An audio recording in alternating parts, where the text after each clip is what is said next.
They say that blood is thicker than water, but in my family, blood was nothing more than a currency to be traded, spent, and eventually spilled. For my entire life, I was the shadow. I was the one who worked late, the one who kept the books, the one who made sure the foundation of the empire my grandfather built stayed solid while everyone else took the credit. Then there was my brother, Julian. He was the golden child, the one with the smile that could sell ice to an Eskimo, the one who never had to prove his worth because he was born holding a silver spoon. I loved him, or at least I thought I did, until the day I realized he wasn't just a brother. He was a predator, and I was his favorite prey. Growing up, the dynamic was always the same. If Julian broke a window, I was the one who had left it unlocked. If Julian failed a math test, it was because I hadn't tutored him well enough. I was the architect of his safety, the invisible hand guiding his path to ensure he never scraped a knee. My parents weren't necessarily evil people, but they were blinded by the light that seemed to radiate from Julian. They saw a prince in the making, while they saw me as the steward, the reliable background character who would ensure the prince succeeded. I accepted this role with a naive sense of duty. I believed that by supporting Julian, I was supporting the family. I believed that by making him look better, I was contributing to a greater whole. I spent my teenage years suppressing my own ambitions, my own talents, and my own voice, all to amplify his. I look back now and realize that the most dangerous environment is not one where you are hated, but one where you are actively diminished by those who claim to love you. It creates a slow erosion of the soul, a quiet realization that your value is entirely dependent on your utility to someone else. I was the silent partner in a firm where the public face was a charming, hollow man. And as I grew into adulthood, I began to see the cracks in the facade. The late-night gambling debts, the reckless investments, the way he treated staff like disposable napkins. All of these things were hushed up, cleaned up, and paid for by me. I was the keeper of the secrets, the one who ensured that the golden boy stayed gold, never realizing that I was only creating a monster. Every time I fixed a mistake for him, I was effectively teaching him that consequences were for other people. I was enabling his destruction, not just of the business, but of his own humanity. And in the process, I was losing my own. I was becoming as hollow as he was, just without the golden glow. I realized, too late, that I had been building a cage for myself, a cage that Julian was more than happy to lock from the outside. The betrayal didn't just come from him. It came from the entire structure of my life. The empire started as a textile business, but under my grandfather, it expanded into real estate, logistics, and private equity. It was a monolith, a massive, sprawling entity that required constant, ruthless attention. My father, nearing retirement, was looking for a successor.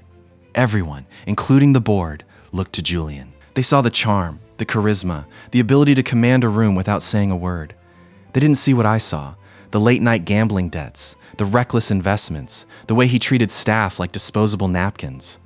I saw it all because I was the one fixing his mistakes.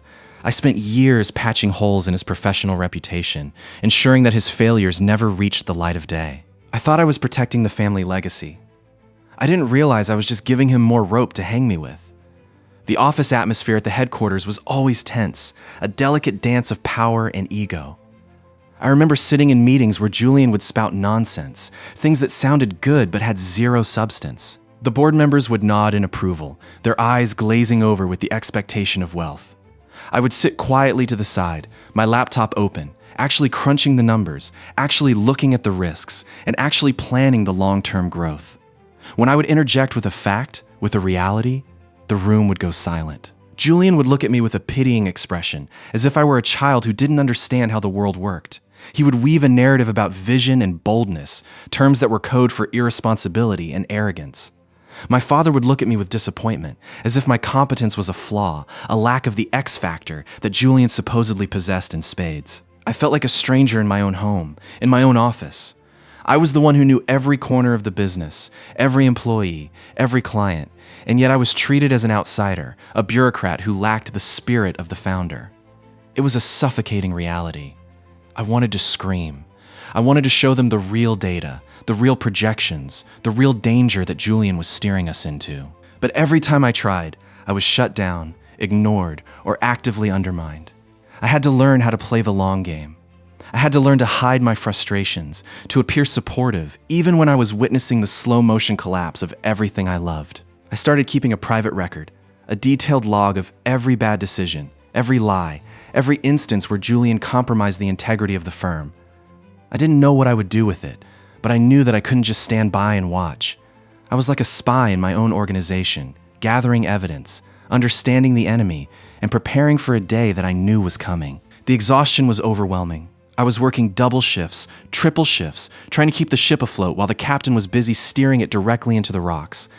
And through it all, I maintained that neutral, professional, supportive facade. It was the hardest thing I ever had to do. The betrayal came disguised as a promotion. My father invited us both to the family estate for a weekend, ostensibly to discuss the future of the company. I came prepared with reports, projections, and a vision for the next decade. Julian came with nothing but a smile and a glass of expensive scotch. That evening, in front of the board members my father had invited, Julian stood up and began a speech. He didn't just present a plan, he presented a narrative. He told them that I had been embezzling funds, that I had been responsible for the recent logistical failures, and that I had been plotting to sell off the company's core assets to a competitor. I sat there, stunned, watching as the people I had worked with for years turned their backs on me. My father, looking pained but resolute, told me that for the good of the family, I was to be relieved of my duties immediately. The shock was so profound that it felt physical. It was as if I had been punched in the stomach, robbed of my ability to speak, to defend myself, to even process what was happening. I looked around the room, hoping to find a single person who would question the accusation, a single ally who knew the truth. But I saw only masks, faces hardened by the convenience of believing the easiest story. Julian wasn't just lying, he was performing. He was painting me as the villain, the treacherous brother who had been sabotaging the family legacy all along. And the worst part was, it worked. Because I was the quiet one, because I was the one who never sought the limelight. It was easy to believe that I was the one harboring secrets. It was a perfect, diabolical inversion of reality. I stood up. You cannot reason a man out of a position he didn't reason himself into. The decision had been made before the meeting even started. I walked out of that room, out of that house, and into a future that was completely blank. I had been erased. My years of work, my dedication, my contributions, all of it was being rewritten in real time. I felt a strange sense of detachment, as if I were watching a movie about someone else. The betrayal was so total, so absolute, that it freed me. The chains of duty, of loyalty, of the desire to be accepted by people who didn't value me, those chains were shattered.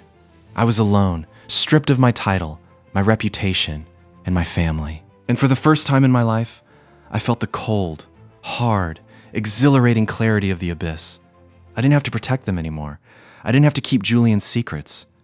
The moral obligation that had kept me a prisoner was gone.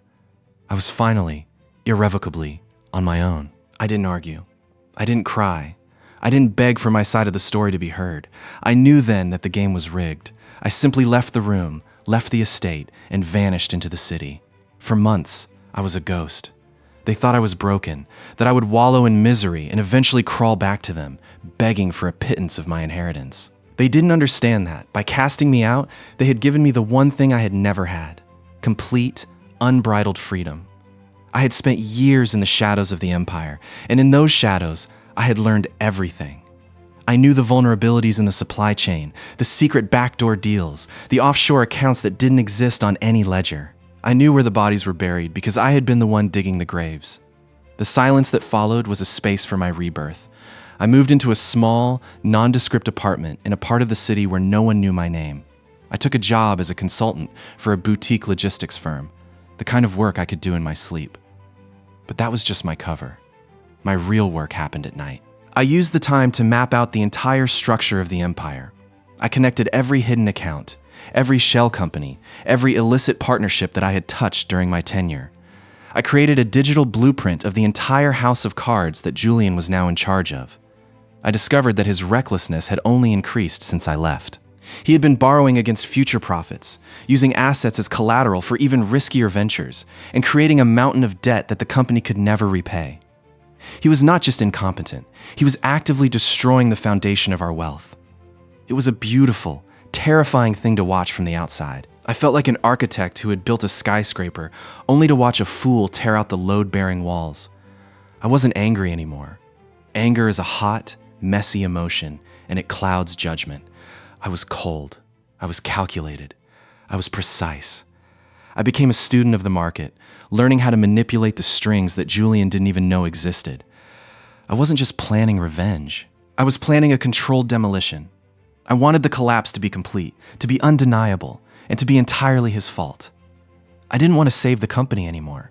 I wanted to save the remains, to carve out the parts that still had value and let the rest burn. It was a dark, necessary transformation. I was no longer the steward of the family. I was the judge, the jury, and the executioner. Every hour I spent in the dark, every connection I forged, every piece of information I secured brought me closer to the moment of reckoning. I was patient. I was thorough. I was a man who had nothing left to lose, and that, I discovered, made me the most dangerous person in the room. I didn't start my revenge by attacking the company. I started by attacking the foundation. I began quietly buying up the debt of the smaller companies that Julian's divisions depended on.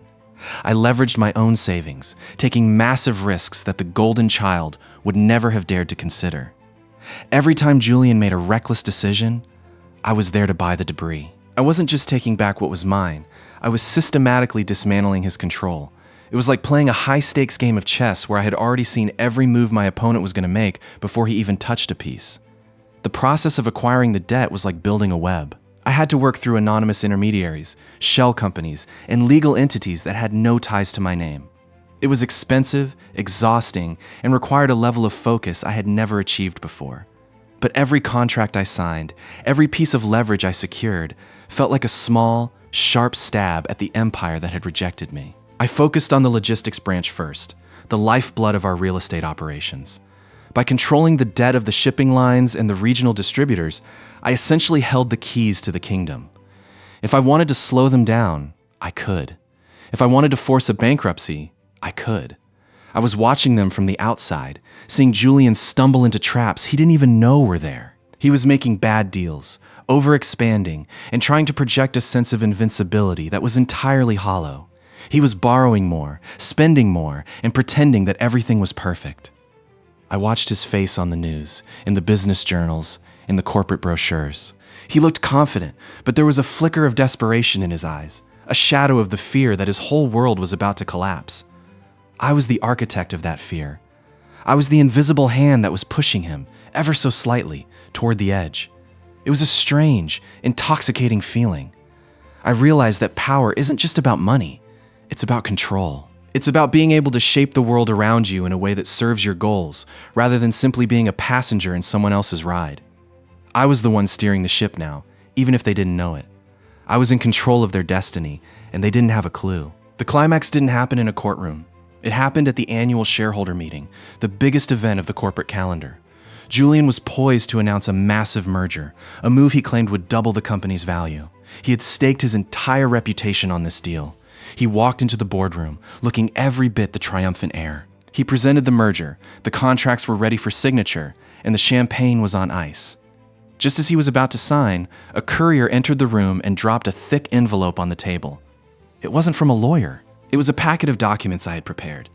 Evidence of Julian's secret gambling debts, proof of his illegal side deals with suppliers, and, most importantly, the original transfer papers showing that the company's controlling stake had already been moved into a holding company that I owned. The atmosphere in the room shifted instantly. It went from a celebration to a wake. I watched from the wings, my heart beating with a steady, drum-like rhythm. The board members began to murmur, then to whisper, then to shout. The documents I had provided were undeniable. They were the original, unredacted records of the company's financial history. They showed clearly that Julian's merger wasn't just bad. It was a desperate, fraudulent attempt to save a sinking ship. He was trying to merge with a company that was already in receivership, and he was using the family's assets as collateral for the deal. It was a disaster waiting to happen. The shareholders were horrified. They had put their trust in Julian, and he had treated that trust like a game of poker. I stood there, watching the chaos. And I felt nothing but a cool, detached sense of satisfaction. The plan had worked. Everything I had built, everything I had sacrificed, had led to this exact moment. Julian was standing at the head of the table, his face pale, his hands shaking. He tried to speak, but no words came out. He looked at the documents, then at the board, then at our father, who was sitting in the front row, his face buried in his hands.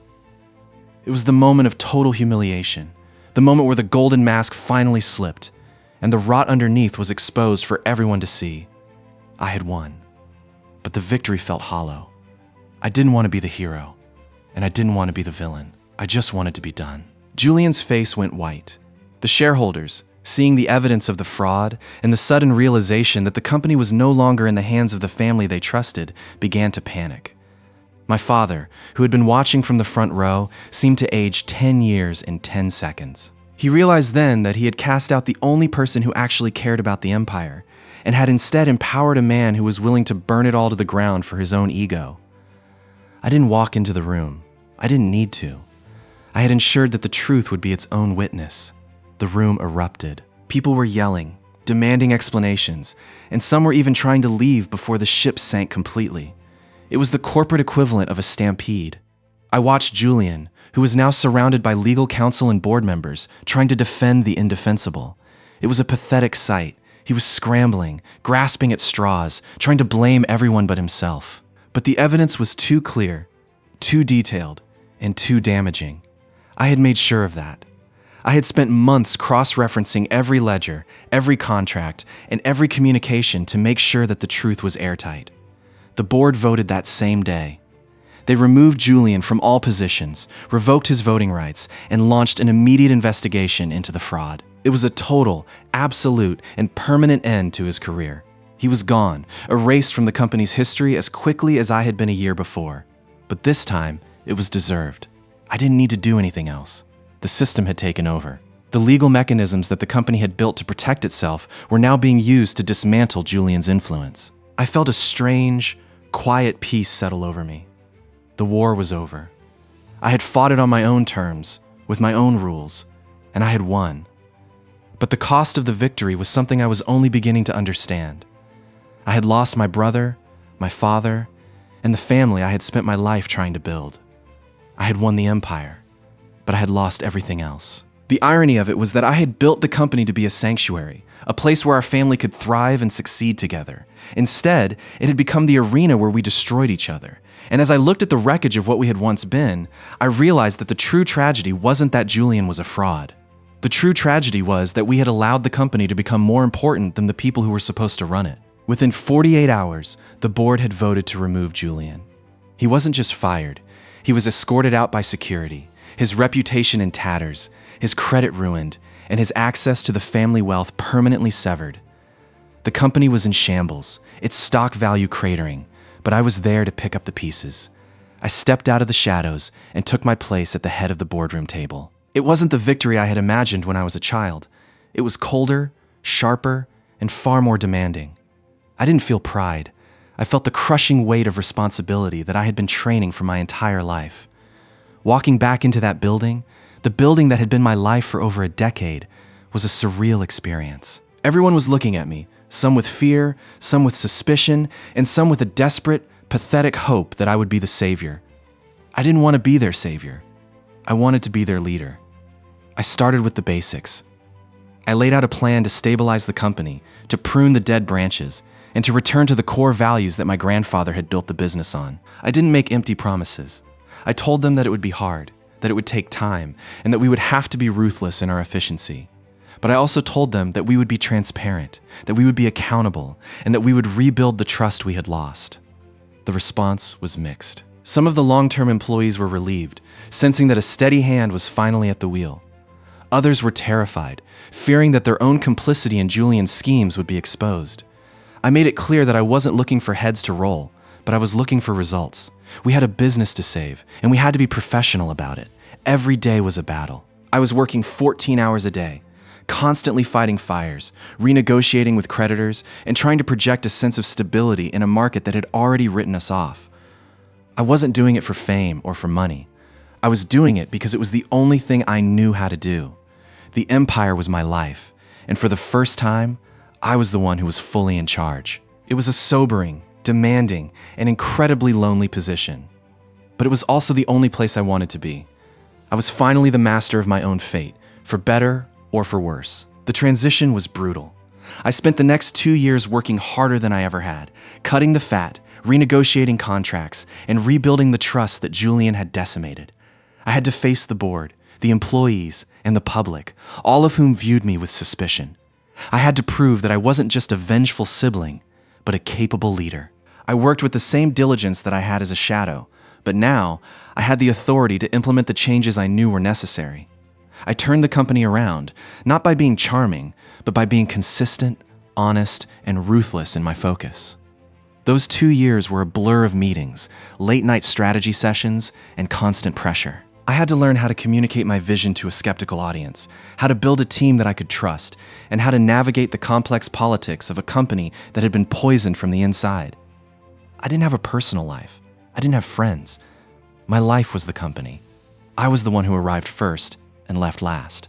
I was the one who personally oversaw the major projects, the one who negotiated the deals, and the one who made the tough calls. And slowly, the results started to show. We returned to profitability. We paid off our debts.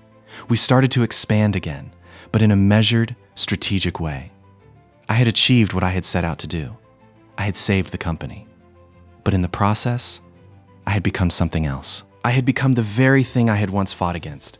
I was now the face of the empire, the one who held all the power and all the responsibility. I had traded my humanity for success, and I wasn't sure if it was a fair trade. But it was the only one I had made. The company was successful, the employees were thriving, and the shareholders were happy.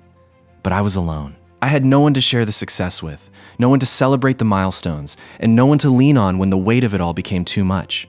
The price of victory was the isolation that came with it. I had proven that I was the better leader, but I had also learned that leadership is a solitary pursuit, and I was the only one left to pay the price. Julian eventually faded away. I heard rumors that he was working in sales in another country, trying to use his old charm to scrape together a living, but he was a relic of a past that no longer existed. I didn't hold a grudge. A grudge is a weight that only slows you down, and I had a legacy to protect. My father and I spoke occasionally, but the bridge between us had been permanently charred. He knew what he had done, and I knew what I had become. The empire was safe, but the family was gone. And that was the final, bitter truth of it all. I had won the empire, but I had lost everything else. The lesson is simple, but it is one that most people never learn until it is too late. The golden child is a myth, a story told to distract from the people who actually do the work. If you want something, don't wait for it to be given to you. Build it, fight for it, and when someone tries to take it from you, don't play their game. Change the rules. My life is now a testament to that truth. I am the architect of my own destiny, and I would not have it any other way. Looking back, I don't feel regret. I feel only a profound, quiet acceptance. The empire is what it is, and I am what I am. We are both survivors of a war that we shouldn't have had to fight, but it was the war we were given. I didn't choose the cards I was dealt, but I chose how I played them, and I played them to win. I did what was necessary, I did what was right for the company, and I did what was required to secure my own future. If I had to do it all over again, I would do the exact same thing. I would work just as hard, I would sacrifice just as much, and I would fight just as fiercely. Because in this world, there are those who build, and there are those who take. I have finally learned which side I am on. I am a builder, and I will continue to build, regardless of the cost. I am the one who remains, the one who carries the torch, and the one who defines the legacy. And that is all that matters. My father always said that the company was our family's greatest gift. I finally understand what he meant. It was the gift that allowed us to be who we were, and it was the gift that allowed us to see who we were not. It was the mirror that showed us the best and the worst of ourselves. And in the end, it was the mirror that revealed that we were never really a family at all. We were just people who shared a name, and in the end, a name is not enough to keep people together. It is our choices, our actions, and our sacrifices that define who we are. And I have chosen to be the one who stayed. I have chosen to be the one who survived. I have chosen to be the one who built. And for that, I am finally, truly at peace. The empire is safe, and I am finally, truly in charge. I don't need the family, and I don't need the validation. I have myself, I have my company, and I have the knowledge that I didn't just survive the betrayal, I rose above it. And that, in the end, is the greatest legacy of all. I am the empire, I am the truth, and I am, finally, my own man.